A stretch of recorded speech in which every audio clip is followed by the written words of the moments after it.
This clip is brought to you by SaveWithConrad.com.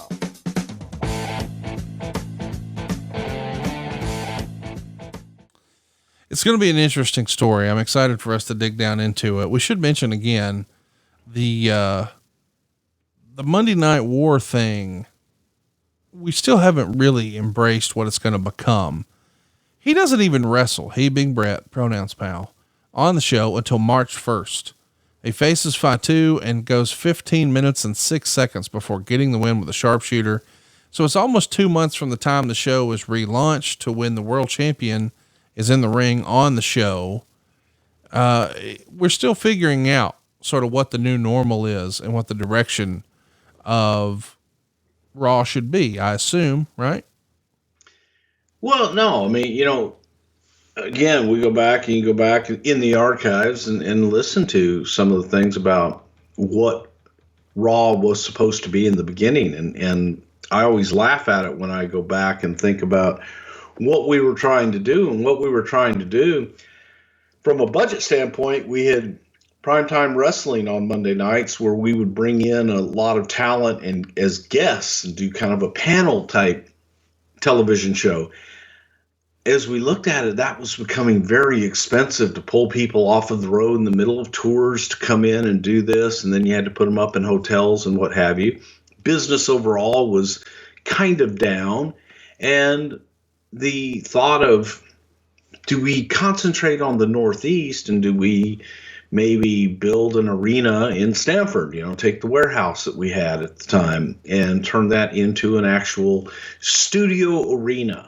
The warehouse was attached to the studio and that was the thought starter of Monday Night Raw. And it evolved into the Manhattan Center and what have you. But it was a way to save money initially to do a live television show, have the tour come through in the Northeast, have talent there and do a live show. It's a 1 hour live show. It was more than anything to save money and try and, present the product in a different light. I'm just saying a decade prior, when TBS was all the rage and it was the first superstation that you could get coast to coast, Ric Flair didn't wrestle on there every week as the world champion. It was rare that you saw him. If you wanted to see him, he'd come out and do interviews, but if you want to see him wrestle, you got to come buy a ticket.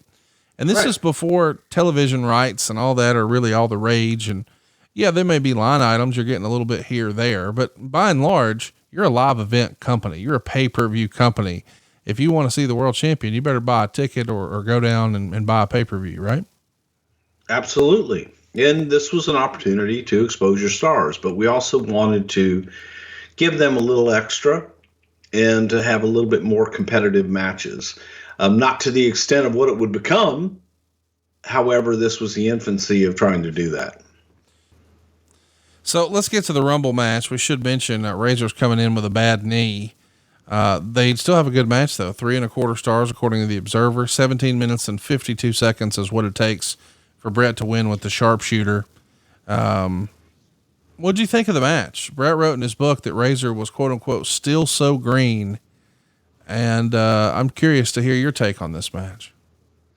Well, I thought that the match was good and green or not, Razor wasn't that damn green, but Razor, it was a different style, and Razor's a deceptively big son of a bitch, man. Scott Hall's a big guy. But I thought that they worked well together. And I think that Razor was the type of character and the type of worker that could adapt to anybody's style. And that I thought that it looked good. I thought that they did a good job together. Yokozuna is going to win the Rumble. So the main event is determined now for WrestleMania. It's Bret versus Yoko. And this is really the first Rumble that had the stipulation where the winner was guaranteed a match at WrestleMania. What did Bret think of Yoko being moved to the top of the card? Was he excited to work with him? I think everybody on the babyface side was a little excited. It was brand new, so it was fresh and it was different.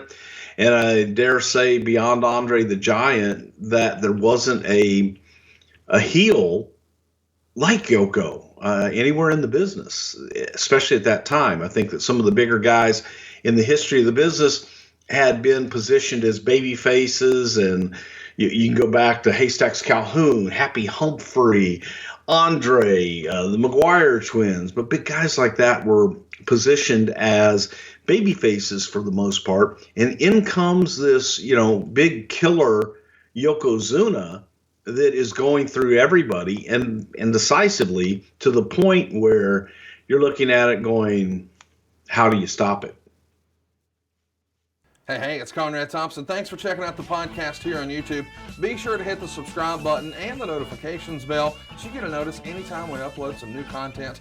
And go save yourself some money right now. If you're in a 30-year loan or you have credit card debt, it's not a matter of if I can save you money. It's a matter of how much. Find out right now for free at SaveWithConrad.com.